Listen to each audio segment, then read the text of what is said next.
Happy Friday, Knicks Nation. Today is Friday, the 18th day of February 2022. I hope you're all healthy and COVID-free today. I hope that your family is also healthy and COVID-free and that you're going to have plans to enjoy this weekend. Blessings upon those that work in the healthcare field and in first responders also trying to save lives every day.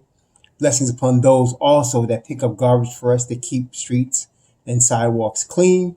Blessings also upon those that make deliveries for our convenience. Double blessings on those trying to help deliver and rescue boys and girls, men and women and children from sex slavery and human trafficking, prostitution and child prostitution, pedophilia and child molestation, pornography and child pornography, and double curses on the perpetrators, the perverts, and the profiteers that traffic in this human misery on innocence. Finally, blessings upon the homeless, 600,000 men, women, and children in the United States of America without roofs over their head, and millions around the world in similar or worse conditions. Blessings upon them, for theirs is the kingdom. I'm on location in Los Algodones, Mexico today. I had to come to Mexico to get further work done on my grill. And so that's why I'm here today, and I'll be here this weekend. But I wanted to stop because we talked the other day about the fact that James Dolan, the owner of the New York Knicks, was going to have to intercede and have a talk with Tom Thibodeau, probably Leon Rose as well, regarding not only the current record, but the rotation, which has a lot to do with the current record. And as it turns out, as I'm reading today among Ian Begley and others, that apparently that talk has happened. That discussion has taken place. And apparently World Wide West had a lot to do with it. So as it turns out, from what Ian is reporting, World Wide West was saying that the problem was Thibodeau.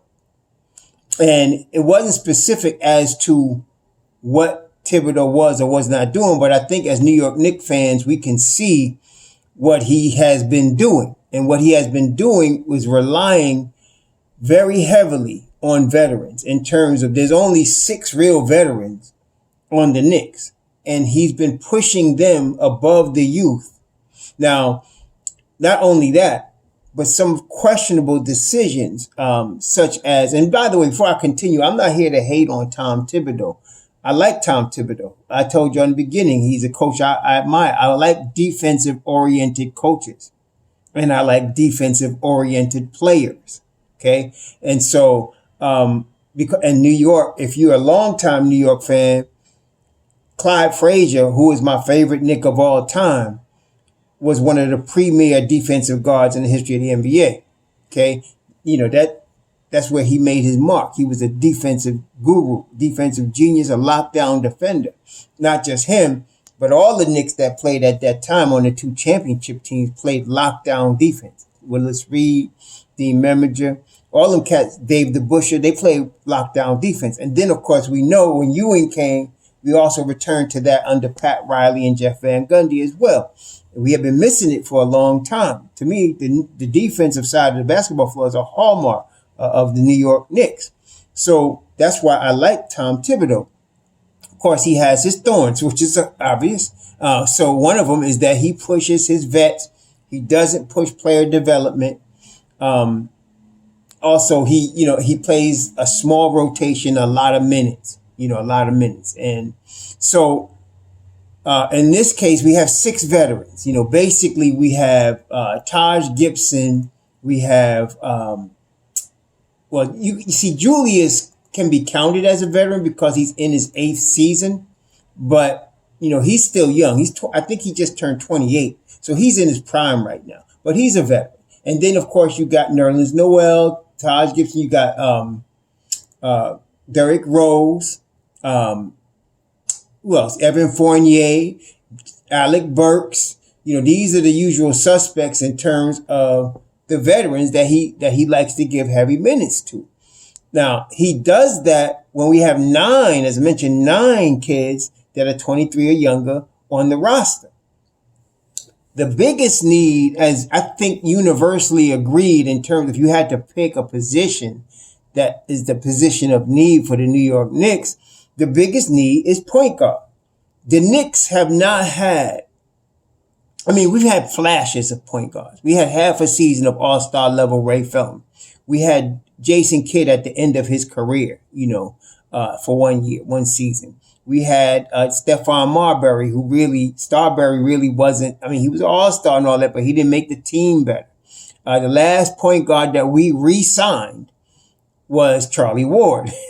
That's a long time ago. So and then last year with Alfred Payton at the point, we had a good defensive point guard, which we had been missing for a long time, but we had no offense. And then when Derrick Rose came on board last year at the trade deadline, we had a semblance, and he is past his prime, but D Rose still had enough to bring the Knicks to a new level. That's when we actually went on that 9-game winning streak. So here we are again. And this year they signed Kemba Walker, again, past his prime, knee issues, to the point guard. Now, at the time they did this, I was excited for two reasons about Kemba Walker. I was expecting the 19 point per game Kemba Walker. I hadn't had a close look at his knee issues to know how bad they were in terms of studying the video of his time in Boston. But I knew he had knee issues, but I didn't know it was that bad till he got here. And then secondly, I was expecting 19 point per game Kemba, and then they signed him for 2 years. He's only guaranteed 2 years, which to me means he was a stopgap, a low-cost, low-risk stopgap until they found a permanent replacement. This summer, Tom Thibodeau, and excuse me, my mouth still have Novocaine in it, but this summer, Tom Thibodeau was pushing Emmanuel Quickly into the point guard spot, training him, counseling him, watching him in summer league, encouraging him. And we have seen enough to understand IQ is not a point guard. He's not a modern point guard. He's not a point guard. Okay, he's just not. He is a guy that needs to run with a point guard to be successful, okay, in my opinion. So when he's playing alongside a real point like a D Rose or a Deuce, to me, he's at his best. Okay, so Deuce McBride and Ryan Arcidiacono are really the only 2 point guards we have on the roster. Arcidiacono was not signed to play. He was signed to fill a roster spot. Okay, they drafted Juice. Some of y'all are under the foolish impression that because he came in the second round, some knucklehead talking about he's lucky to make the team. Y'all don't understand what you're talking about. First of all, he could have signed a 4-year deal like the way Mitchell Robinson signed. He signed a 2-year deal, and it's guaranteed. It wasn't like he wasn't going to make the team. Some of y'all need to catch up on the news. And you know what? I don't have my glasses here. Some of y'all need to go get a pair of these right here because Deuce McBride could play. He's a baller, okay? He just needs opportunity. Rookie point guards don't get opportunities under Tom Thibodeau. He has never started a rookie point guard. And some of y'all like to point to Derrick Rose. Derrick Rose was in his 3rd season. Vinny Del Negro was his coach in his first 2 seasons. Tom Thibodeau came in Derrick Rose's 3rd season. It wasn't a rookie. Okay? So don't get that twisted. He has never started a rookie point guard. So that's going against Deuce right here. But the thing going for Deuce is like Tom Thibodeau pushed to get Deuce. Coming out of Huggins' program in West Virginia, a former football player in high school at Moeller High School, a tough quarterback style kid that can play rough and tumble defense, New York style. I've seen the videos of him from freshman year, sophomore year last year. We've seen him, if you watched closely in the summer league, if you watch whenever he got any, and he only got significant minutes in 2 games this year. Significant minutes, more than 10. And that was against Houston, and I think before that against Golden State. You see, he can lock down anybody you put him on, okay? So he has not gotten a full opportunity, and there's this thing. So now Thibodeau, if you listen carefully to the last post-game presser after the debacle against Brooklyn Nets, he mentioned by name. He said Obi Toppin, R.J. Barrett, Mitchell Robinson, Emmanuel Quick. He did not mention Deuce. And then he said minutes have to be earned. He said everybody. He said there's going to be opportunities opening up. Okay. Now from that, and he said nobody's going to be given anything. And I did not understand what he meant by that, honestly, because, all right, in a straight sense, when somebody says that, you're expecting a coach to base the rotation on how hard a player is working, how much time he's putting into his game, and then how he performs when he's given an opportunity. Everybody on this roster works hard.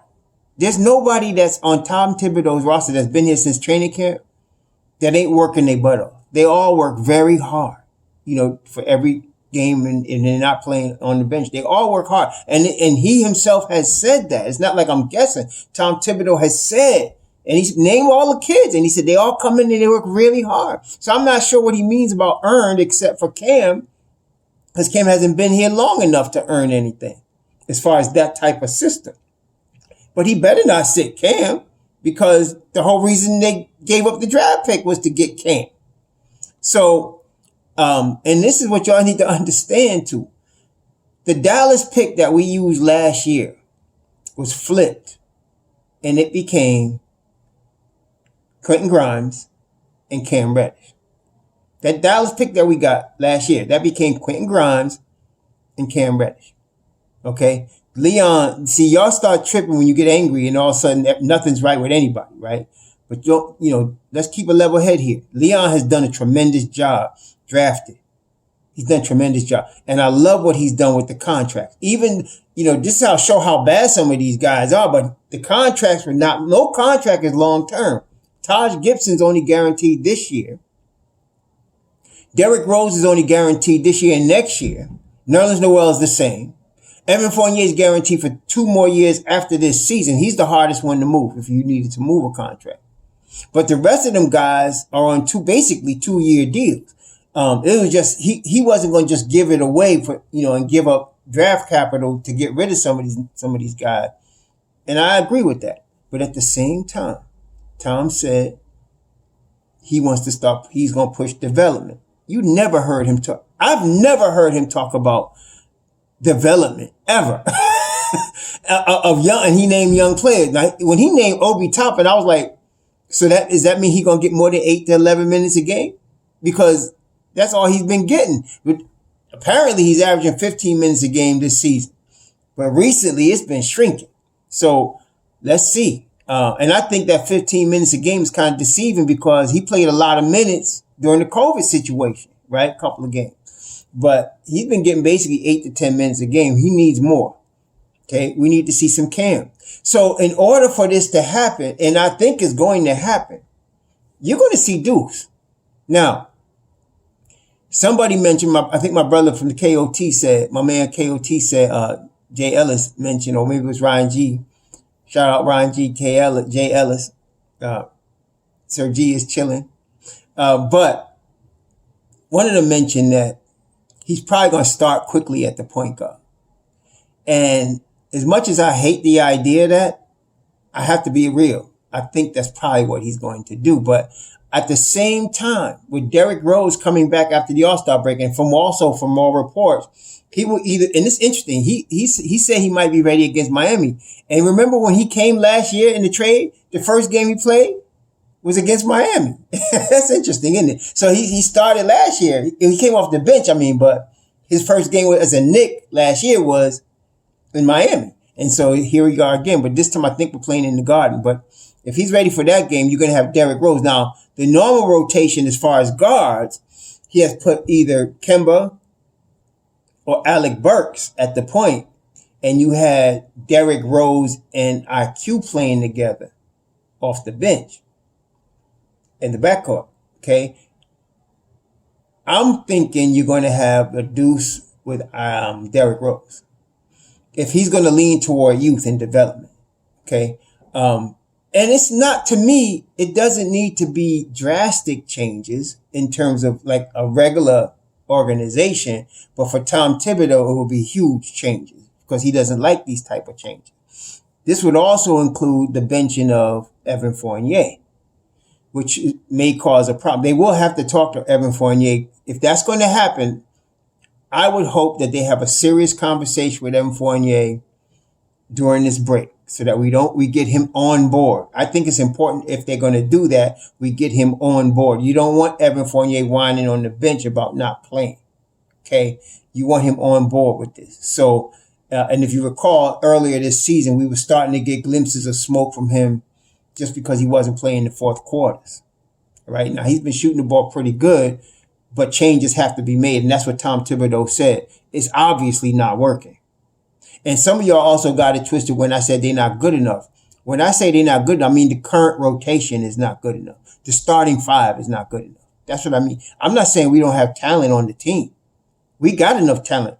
Like I said, I believe if they had started the year in training camp, giving Deuce the opportunity to be the starting point guard and giving Grimes the opportunity to be the starting two guard, I think we'd have been 5 games better right now. We'd be 5 games better than we are right now. I think we'd have won 5 more games. And I don't think that's crazy to say that. I mean, that we'd have won we'd be 30-29. I think that would be our record. I think we'd be closer to 30-29 right now than where we at 26 or 25-34. That 5 games would have been important. And I think that won us some games. And that's why I don't think this is a big deal. But you should really start Grimes.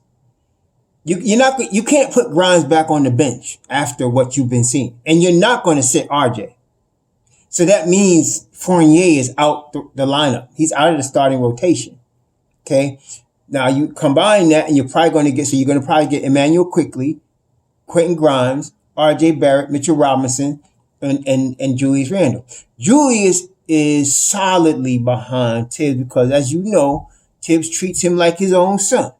He treats IQ like his grandson, and he treats Randle like his son. Okay. And so, Randle's been playing good. Some of y'all pointed out the fact, and I did, this is my problem. And if I see Julius Randle commit only 4 turnovers, score 30 points, get me double-digit boards, I almost don't even put enough emphasis on the fact that he does jog back on defense too often. And you know what? The last game, the nationally televised game against the Nets, Van Gundy said it. Van Gundy said, if he's supposed to be the leader, he got to lead by example, and he can't be sauntering back on defense. I'm paraphrasing, but if y'all remember the game, Van Gundy said that on national TV. He said he can't just be sauntering back on defense. He's got to sprint back. He's got to be the leader. Julius does sprint back sometimes, and he doesn't, but I'm going to give it to him like this. I'm going to tell you like this. If he's playing 40 minutes a game, I think he's conserving his energy. And I don't think that's right. I think he needs to have a 5-minute reduction in his minutes. That's all. And I think that would be enough to cause him to be able to play with the full energy all the time. I had a fortunate opportunity to be behind the bench when John Calipari used to coach at UMass. And I used to hear him do this. He had the players this is in college, and he had the players hold themselves accountable. He wanted you to go full tilt on both ends of the floor. And if you were too tired to do that, he wanted you to sub out. And he would yell at players when he saw them trying to save energy on the floor instead of going all out. He really would yell. He wouldn't yell if you made a mistake. He'd yell if you couldn't go all out because you were staying in the game too long and you didn't sub yourself out.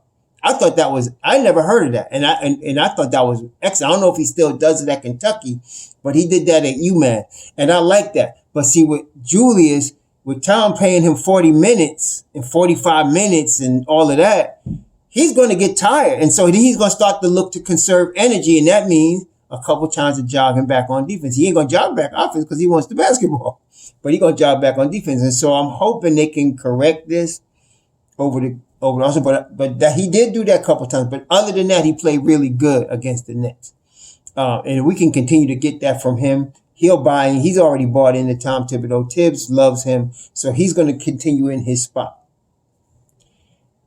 But you're going to see, I don't know, the only guy I'm not sure you're going to see more of is Jericho Sims. And I'll tell you why. We need a competent backup veteran center. We thought we had it in Nerlens Noel. Apparently we don't. I mean, when he's healthy, when he's healthy, he is a competent backup center. And I thought he would be an excellent backup center. I didn't realize he was going to be hurt this much. So you would think Jericho might get some time, but if you're asking Tom to play the rookie point guard and to play Cam Reddish significant minutes in the rotation, he really don't have that much patience at all. So this is going to be interesting to see. But the talk has already happened, and he's going to make changes. I don't know what he means by earn it, because all of them cats earned it except Cam, because Cam just got here. And he ain't going to sit Cam. But none of the kids, from Jericho to Deuce to IQ, all of them work really hard. So I don't know who he's talking about earning it. So it's going to be interesting. But I'm telling you what, the talk has happened. And changes are going to be made.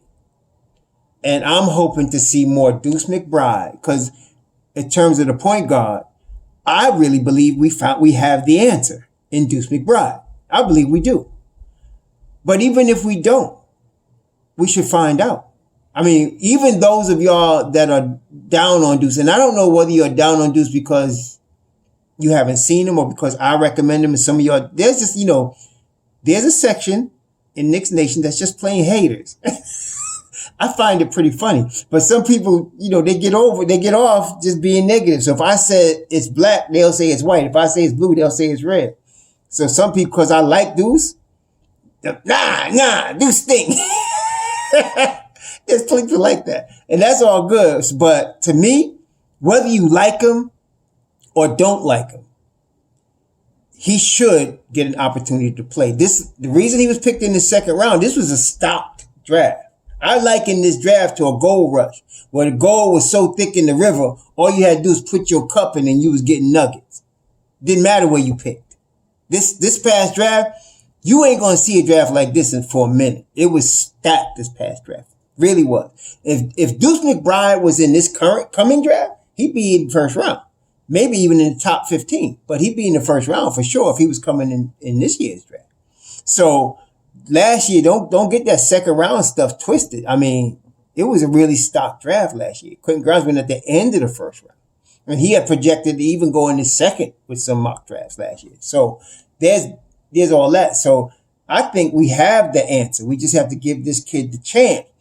But that's the whole point. Even if you don't believe that, well, let's find out. Let's throw him out there for 20 games.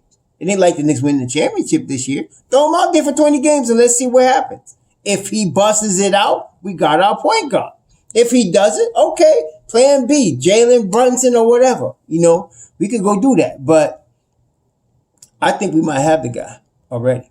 And as far as Jokubitis looks real good in the summer, and he looks good in Europe, but he's not ready yet for the NBA. I still think he needs another year, of seasoning.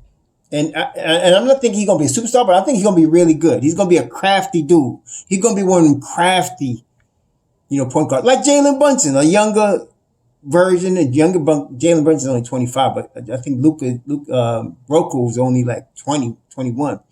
But he's going to be like a Jalen, but a crafty dude. I think he's a lefty too, a crafty lefty cat, man. I could see that coming. I like his game, but we'll see.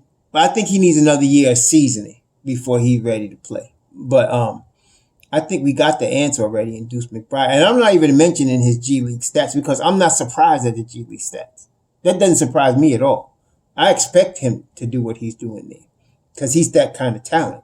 Okay, so we'll see. But I'm excited because there's going to be changes. I just want to see what they are. Because he's going to hold on to one of his cherished veterans, aside from D Rose. So, I mean, we're going to see what happens, though. So, everything's on the table, he said. And Ian is reporting the talk has happened. So, here we go. I'm thinking we're going to see some things. And like I said, just slight changes. If you put a Deuce McBride and a Grimes in the rotation with our RJ Barrett, and you add Cam Reddish to the rotation regularly, I think we're gonna be better than people think. I don't think this is not gonna be no tankathon. I think we're gonna be in good shape, but we'll see what happens. Okay. Anyway, please enjoy your weekend. Please be safe. It's dangerous out there, and we will talk soon. I'm sure there's gonna be more news come out. Over the All-Star weekend, we know Obi's doing the dunk contest. We'll see what happens with that. I just don't want him to get hurt. To me, he's more important to the Knicks and winning games than he is dunking the basketball in the contest. But whatever. We'll talk about that. Anyway, have a good weekend. Shabbat shalom. Shalom.